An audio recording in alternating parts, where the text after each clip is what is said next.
Hey y'all. It is late at night and I am waiting for my family who are taking forever to get to to get to the school. So I thought I'd just talk about relationships for kind of a weird twist to a channel that I've mostly utilized for like political purposes up until this point.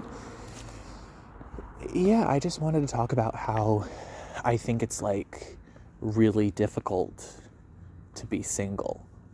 it's it's and it's weird because growing up I kind of was of the mentality that like, nah, that would never be me. Like I wasn't going to be that person that was dying to have a boyfriend. And it was true to a certain extent up until high school. It was true. Like I didn't really want a boyfriend.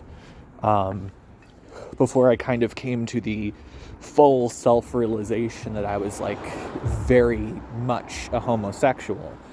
I didn't really want a girlfriend either. I really wasn't focused on relationships.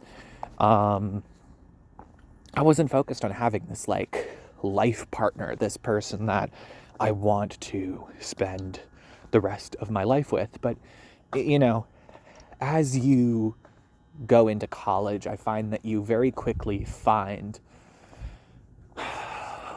all kinds of people where it's like you can see yourself to some extent living with that person for the rest of your life. Like you could. And it's mind-boggling because you're dealing with all kinds of like uncertainties.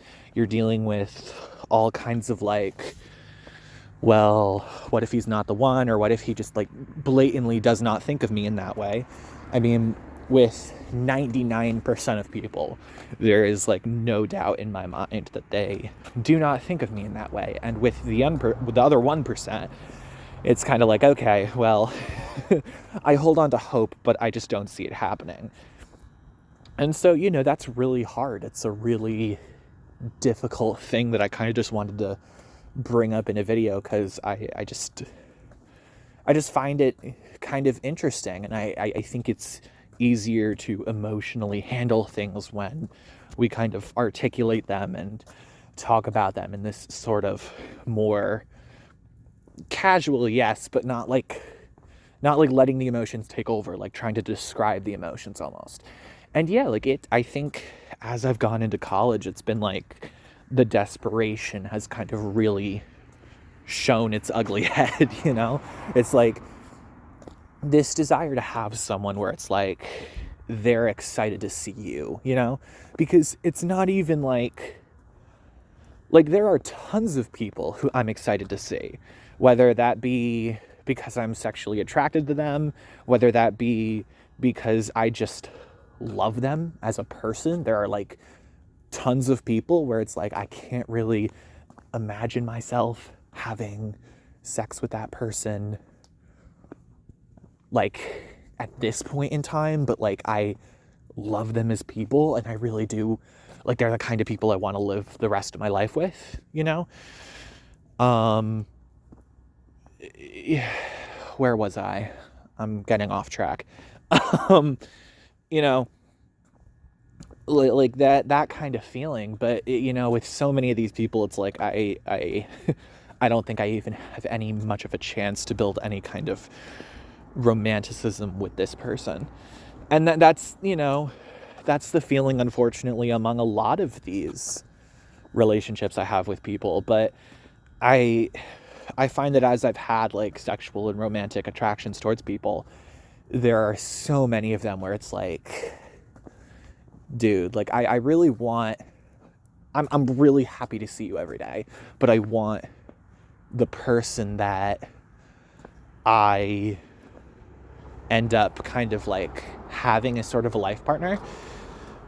I want them to understand me to a certain extent and to kind of see at least where I come from, like where everything that comes, like what I'm saying, what I'm thinking comes from. Like, I want that person that knows me to be the one that ultimately is excited to see me. And, you know, I guess, like, I have always kind of felt the lack in terms of having friendships and having relationships with people that, where it's like somebody's excited to see me, you know? It's always been, you know, either I feel like I have so many differences from them, and I just don't really feel any ways in which I can connect with them, which is like several, like the people that actually seem excited to see me, they are the ones that I feel like I don't have much in common with. So building much of a connection is like incredibly difficult. And then, you know, the people that I don't like, that don't have that, like, they're the ones that I want, that I feel like there's something there that I just want to have more of a connection with.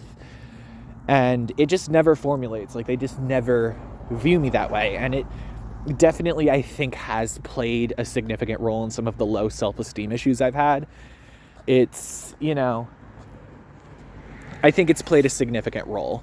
I'm not going to say, like, it caused, like, all of the mental health issues I had to deal with last year, because that would just, like, not last year, 2 years ago, because that would just blatantly be untrue. But I do think it played a somewhat sizable part in it, because it was like, you know, I was starting to actually want this kind of affection. And I didn't just want what a lot of people my age wanted, where it was like, yeah, date them, maybe have sex with them, you know, show your affection for a little bit, but then the second something goes wrong, everything just falls apart and you break up. I didn't want that. I wanted a relationship where it was like, things can go wrong and we can still stay together. And I think, you know, part of finding the person for you is that. I don't know if this is my family coming up, but yeah, I guess I just wanted to, you know, make the point that, like, for me, it's really important to have that. So yeah, so my family's coming up, so I'm going to cut this off here, but those are just some food for thoughts. Bye.